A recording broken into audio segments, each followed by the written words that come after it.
Hi, today I'm going to show you how you can work this week's writing assignment. It's just a quick journaling. So it says, how are you feeling today? Today I feel, and what you're going to do is you're going to grab one of these emojis and pull it over to the circle. So we have lots over here on the left, and there are some over here on the right. So maybe you're feeling calm.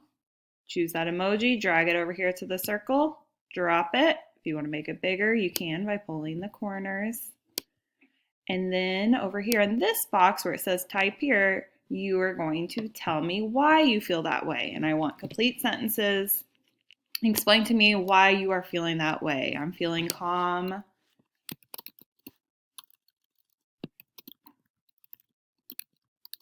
because I get to do my schoolwork from home and take breaks whenever I want to. Don't mind my daughter in the background coughing and sneezing. Okay, and if you want to add more details, I'd love to hear more about why you are feeling that way. Feel free to put any examples of what you did that day, that morning, over the weekend. The more you have to say, the more I enjoy hearing about your day. Let me know if you have any questions. Have a good day.